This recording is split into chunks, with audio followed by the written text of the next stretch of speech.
Assalamualaikum warahmatullahi wabarakatuh. Selamat pagi anak-anak semuanya. Bertemu lagi dengan Ibu dalam pelajaran ekonomi. Pada kesempatan hari ini kita akan membahas tentang anggaran pendapatan belanja negara. Kompetensi dasar 3.6 menganalisis APBN dan APBD dalam pembangunan ekonomi. 4.6 menyajikan hasil analisis fungsi dan peran APBN dan APBD dalam pembangunan ekonomi. Indikator pencapaian kompetensi yang pertama menentukan sumber-sumber penerimaan negara, yang kedua mengklasifikasikan jenis-jenis belanja negara, yang ketiga menganalisis pengaruh APBN terhadap perekonomian negara, yang keempat menunjukkan hasil analisis pengaruh APBN dalam perekonomian negara. Tujuan pembelajaran pada materi ini yaitu melalui pendekatan saintifik dengan menggunakan model pembelajaran problem based learning, peserta didik mampu menganalisis APBN dalam pembangunan dan mampu menyajikan hasil analisis fungsi dan peran APBN dan APBD dalam pembangunan ekonomi dengan berpikir kritis, kreatif, dan terampil. Sumber-sumber pendapatan negara. Berdasarkan format dan struktur APBN, sumber pendapatan negara berasal dari penerimaan dalam negeri dan hibah. Penerimaan dalam negeri terdiri dari dua. Yang pertama adalah penerimaan pajak dan yang kedua adalah penerimaan negara bukan pajak. Penerimaan negara melalui pajak merupakan satu-satunya sumber penghasilan negara yang paling rendah resikonya dan dapat meningkatkan kemandirian negara. Penerimaan pajak ini meliputi pajak dalam negeri dan pajak perdagangan internasional. Pajak dalam negeri contohnya pajak penghasilan, pajak pertambahan nilai, cukai, pajak bumi dan bangunan, bea perolehan hak atas tanah dan bangunan, BPHTB, serta pajak lainnya. Selain pajak dalam negeri, penerimaan perpajakan berasal dari pajak perdagangan internasional berupa bea masuk dan pajak atau pungutan ekspor. Penerimaan negara bukan pajak berasal dari yang pertama, penerimaan sumber daya alam seperti minyak bumi, gas alam, pertambangan umum, kehutanan, dan perikanan. Yang kedua, bagian laba dari badan usaha milik negara. Yang ketiga, penerimaan bukan pajak lainnya. Pendapatan hibah. Hibah adalah pemberian sejumlah dana secara sukarela tanpa mengharapkan imbalan dan tidak terikat. Pendapatan hibah ini dapat berasal dari dalam dan luar negeri.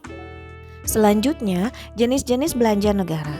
Sumber-sumber pendapatan yang diterima negara digunakan untuk membiayai kegiatan pembayaran pembangunan atau belanja negara. Pengeluaran pembangunan ini digunakan untuk membiayai kegiatan pembangunan, baik fisik maupun non-fisik. Secara garis besar, pembelanjaan negara dapat dibagi menjadi dua, yaitu belanja pemerintah pusat dan belanja daerah. Belanja pemerintah pusat terdiri atas belanja pegawai, belanja barang, belanja modal, pembayaran bunga utang, belanja subsidi, belanja hibah, bantuan sosial, dan belanja-belanja lain. Belanja pegawai, pemanfaatan anggaran belanja pegawai diarahkan untuk menjaga kelancaran kegiatan operasional pemerintah dan meningkatkan kualitas pelayanan kepada masyarakat, serta memperbaiki kesejahteraan aparatur negara dengan mempertimbangkan kemampuan keuangan negara. Belanja barang. Pemanfaatan belanja barang diarahkan untuk pertama, mempertahankan fungsi pelayanan publik di setiap instansi pemerintah. Yang kedua, meningkatkan efisiensi dan efektivitas pengadaan barang dan jasa, perjalanan dinas, dan pemeliharaan aset negara. Yang ketiga, mendukung kegiatan pemerintah baik operasional maupun non-operasional. Belanja modal.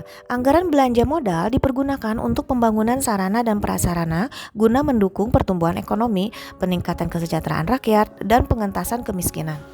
Pembayaran bunga utang. Pembayaran bunga utang dialokasikan untuk membayar utang dalam negeri maupun utang luar negeri. Belanja subsidi. Pengeluaran subsidi digunakan dalam upaya menjaga stabilitas harga, membantu masyarakat kurang mampu, subsidi bagi usaha mikro, kecil, dan menengah, subsidi pendidikan, dan membantu BUMN yang melaksanakan tugas pelayanan umum. Contohnya, bagi pengembangan di bidang pendidikan diberikan bantuan operasional sekolah. Untuk pengembangan usaha bidang pertanian diberikan subsidi pangan, subsidi pupuk, subsidi benih, dan subsidi harga. Sementara itu, BUMN yang menerima subsidi misalnya PT PLN dan PT Pelayanan Nasional Indonesia.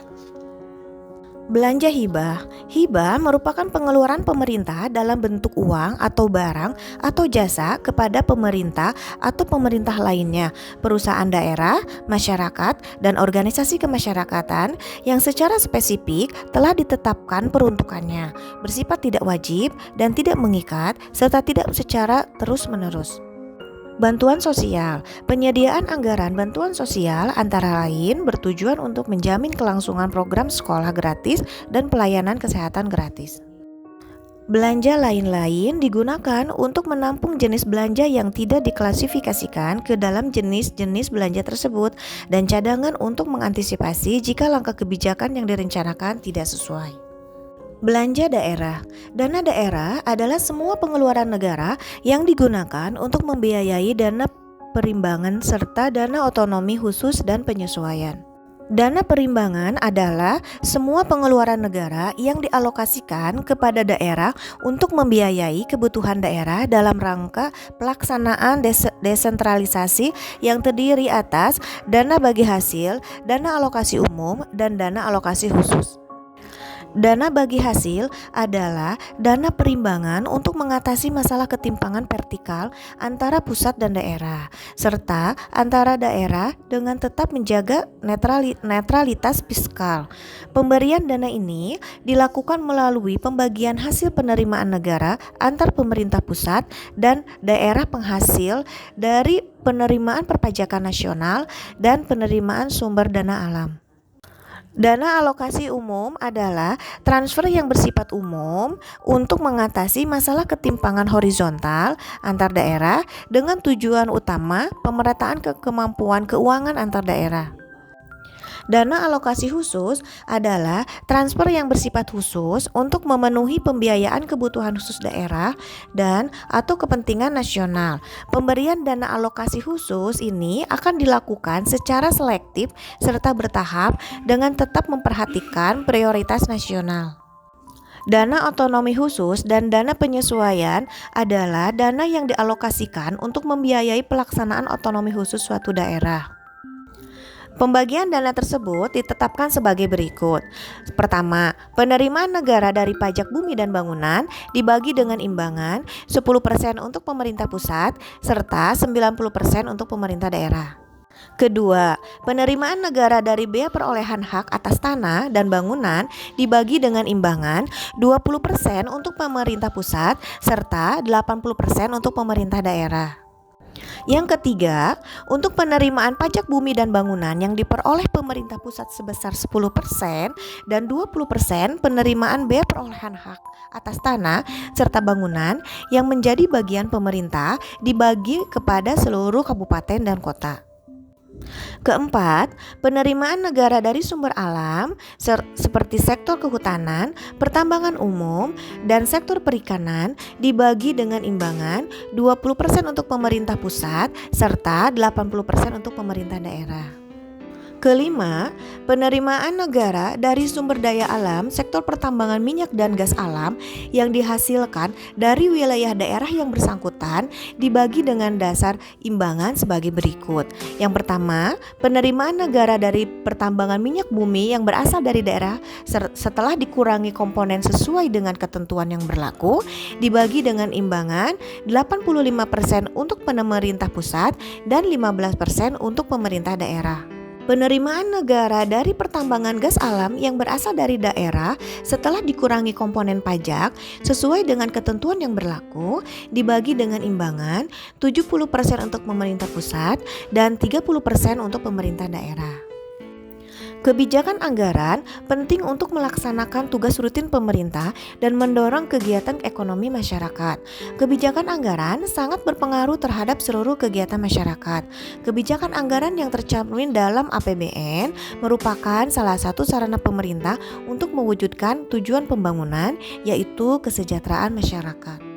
Macam-macam kebijakan anggaran.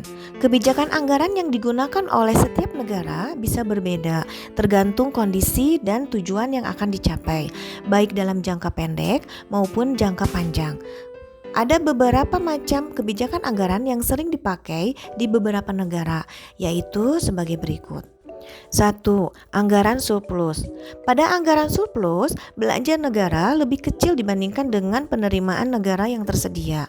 Karena tidak semua penerimaan dibelanjakan, maka masih terdapat tabungan pemerintah. Kebijakan ini biasanya digunakan untuk mengatasi keadaan ekonomi yang mengalami inflasi. Kedua, anggaran berimbang. Kebijakan anggaran berimbang terjadi apabila pendapatan negara sama dengan pembelanjaan negara. Keadaan seperti ini dilakukan dalam keadaan ekonomi yang stabil. Pengeluaran yang dilakukan seharusnya disesuaikan dengan pendapatan dan kemampuan. Pada masa Orde Baru, Indonesia menganut kebijakan anggaran berimbang. Hal ini terjadi karena kebiasaan menutup defisit anggaran dengan pembiayaan yang berasal dari pinjaman luar negeri agar keadaan keuangan menjadi seimbang. Yang ketiga, anggaran defisit. Anggaran defisit terjadi jika anggaran belanja negara lebih besar daripada anggaran pendapatan negara yang tersedia. Anggaran defisit bisa mengakibatkan inflasi karena untuk menutupi defisit dilakukan pinjaman atau mencetak uang. Anggaran ini sebenarnya terjadi selama bertahun-tahun di Indonesia. Namun, hal ini selalu dipertahankan dan belum ada usaha yang jelas untuk menghilangkannya. Baru pada tahun 2000, kebijakan anggaran ini mulai diubah serta secara mendasar dan diupayakan untuk mengurangi defisit yang terjadi. Pengaruh APBN terhadap perekonomian. Melalui pengelolaan APBN yang tepat dapat dicapai kondisi perekonomian yang lebih baik, yaitu sebagai berikut. 1. Menurunnya tingkat pengangguran. Dengan mengarahkan pengeluaran dalam APBN pada penyediaan sarana sosial dan ekonomi yang banyak menciptakan lapangan kerja dan meningkatkan usaha produktif, maka dapat berdampak pada meningkatnya kesempatan kerja dan dengan demikian akan mengurangi pengangguran. Namun, hal ini juga harus dibarengi dengan pengeluaran pemerintah yang ditunjukkan untuk meningkatkan program keluarga berencana. Karena kenaikan kesempatan kerja yang diikuti laju pertambahan penduduk tinggi tidak akan mengurangi tingkat pengangguran. Kedua, meningkatnya pendapatan nasional dan pendapatan per kapita. Melalui proses multiplier, pengeluaran pemerintah dalam APBN menyebabkan pendapatan masyarakat berlipat ganda. Bila tingkat pertambahan penduduk domestik bruto real atau tingkat pertumbuhan ekonomi lebih besar dari tingkat pertambahan penduduk, berarti akan terjadi peningkatan pendapatan per kapita masyarakat. Ketiga, tercapainya distribusi pendapatan yang lebih baik. Melalui pengeluaran untuk program-program yang ditunjukkan meningkatkan pendapatan masyarakat yang masih rendah dan pengenaan pajak progresif kepada masyarakat berpenghasilan tinggi, maka ketimpangan distribusi pendapatan masyarakat menjadi berkurang. Keempat, tercapainya tingkat inflasi yang rendah. Melalui kebijakan fiskal kontraktif, maka dapat dicapai single digit inflation atau tingkat inflasi rendah. Dalam hal ini, pemerintah juga perlu menerapkan kebijakan pajak progresif. Meningkatnya laju investasi. Melalui program-program dan kebijakan yang tepat, pengelolaan APBN akan memacu laju investasi, yaitu dengan cara mengendalikan konsumsi dan mendorong meningkatnya tabungan. Dengan demikian, dapat mendorong arus investasi ke jalur-jalur yang dikehendaki dan sesuai dengan kebutuhan masyarakat. Demikian materi untuk pertemuan kita hari ini. Sampai ketemu di pertemuan selanjutnya. Terima kasih.